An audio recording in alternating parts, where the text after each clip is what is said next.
Bonjour chers élèves, chers élèves donc de seconde, nous étions sur la définition du cosinus, sinus et tangente d'un angle orienté. Alors donc là c'était le cercle trigonométrique, n'est-ce pas, le cercle trigonométrique.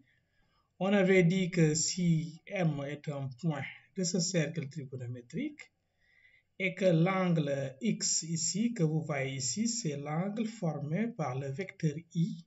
Nous sommes donc dans un repère orthonormé OIJ orienté dans le sens direct, le sens contraire des aiguilles d'une montre. On compte les angles à partir d'ici. Là, c'est 0. Donc, si M est là, X désigne l'angle IOM. Et par conséquent, on avait défini le cosinus de l'angle X, l'angle orienté, comme étant l'abscisse du point M. Donc, c'est ce qu'on a matérialisé ici en vert. Et que le sinus de l'angle X, c'est en jaune, c'est ce segment en jaune que vous voyez ici. Maintenant, pour la tangente, il suffit de tracer OM et ainsi de tracer la perpendiculaire à l'axe des abscisses passant par ce point I, n'est-ce pas?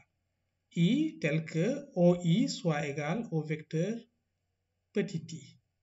Donc voici le point I d'abscisse 1. Donc on trace la perpendiculaire à l'axe des abscisses passant par I et la droite OM. Ces deux droites se coupent. Voilà, se coupent en un certain point que vous voyez ici. Et donc, c'est la tangente qu'on a matérialisée ici en rouge. Donc, la tangente, c'est en rouge. Le cosinus en vert, le sinus en jaune. Bien. Maintenant, sur cet axe-là, il y a plus l'infini, moins l'infini. Là également, vous voyez, c'est la graduation du repère. Donc là, c'est 1, moins 1, 1 également, moins 1. Maintenant, nous allons animer le point M pour voir les variations du cosinus, donc les valeurs possibles pour cosinus et pour sinus. Voilà, pour voir dans quel intervalle ça varie. Et de même pour la tangente également, voir les valeurs possibles que peut prendre la tangente. Bon, remarquez bien que la tangente n'existe pas si le point M est ici. Parce que si le point M est ici, OM et cette droite-là sont parallèles, donc nous n'aurons pas de point commun. Donc ça coïncide avec le cas où le cosinus effectivement de l'angle vaut 0. Alors nous allons animer le point M pour voir qu'est-ce qui se passe. Alors donc je vais à animation et vous voyez, si nous regardons bien le cosinus donc en vert, on se concentre sur le cosinus en vert. Donc, ces variations possibles, donc, vous voyez, le cosinus peut quitter moins 1 et aller jusqu'à 1.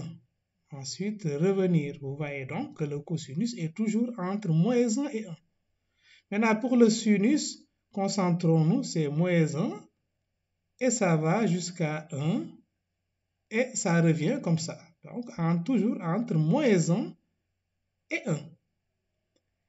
Maintenant, pour la tangente, vous voyez bien que la tangente peut aller jusqu'à plus l'infini, voilà, et également, elle peut aller jusqu'à moins l'infini, donc selon. Donc, voilà donc les variations. Pour la tangente, tangente de x, donc, est comprise entre moins l'infini et plus l'infini. Maintenant, quel que soit l'angle orienté x, son cosinus est entre moins 1 et 1, et son sinus aussi est entre moins 1 et 1. Voilà donc, c'est la fin. Merci d'avoir suivi et à la prochaine. Inch'Allah.